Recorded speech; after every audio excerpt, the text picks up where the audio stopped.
Oh. Just up the highway from Sutherland Springs, and the shotguns are out. Oh. For skeet shooting. Friends who grew up with guns and the gun culture of Texas, who today agreed after the shoot to sit down and talk about guns and of those who'd push to toughen the laws around them. On that, it's a firm, not a chance. The only problem I see with gun laws is that only the honest, nonviolent people are going to obey them. The other people are not. You know, just because you pass a law, it doesn't make the bad people go away. If you took a gun and put it on the table, it's not going to hurt anybody. It's a tool. It's designed to shoot a projectile. You know, the argument is that it's designed to kill. It's designed to shoot a projectile.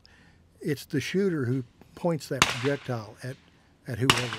Many of us have a distrust of the government. And to us, it's quite obvious there is a lot of corruption there. And so why should I trust a politician to limit our access and our use for firearms? I just don't trust them, no matter who's in government. I find it interesting that many of the people that are trying to take our guns also have the money and the wherewithal to have armed protection for themselves.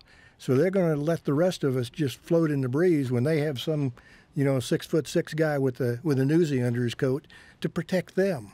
I don't know. The three we met, a former FBI agent, a former oil executive, and a former casino card dealer, make a passionate, if familiar case. The real issue, they say, is mental health and criminal behavior. This thing that happened in Sutherland it's just the worst thing that could happen. And we hate it. And we wish we could have stopped it.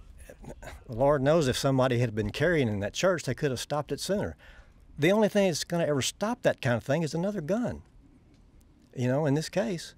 And that's sad to say, but look what happened. You know, the guy across the street started shooting this guy. What did he do? He dropped his gun and ran. Bad things are going to happen. The bad people are still going to be there.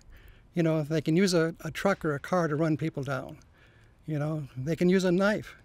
A knife is a deadly weapon. They can use a baseball bat. People raise Newtown. And people say Newtown was the time, that there were kids that were killed. They were kids killed this past Sunday, 18-month-old. Yeah. There's nobody that I know of who has come out with any kind of answer. Would you accept a ban on high capacity? No.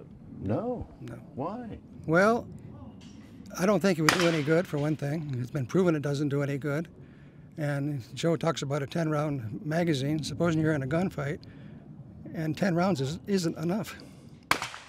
Well, when was the last time, I mean this with respect, when was the last time you were in a gunfight? When are you going to need 10? I've never been in a gunfight, and I hope I never am. But if I am, I certainly want to have enough ammunition.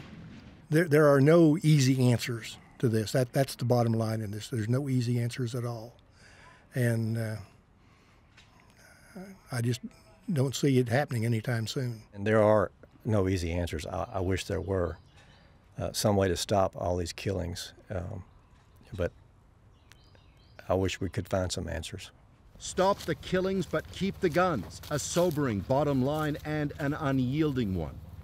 Paul Hunter, CBC News, near Sutherland Springs, Texas.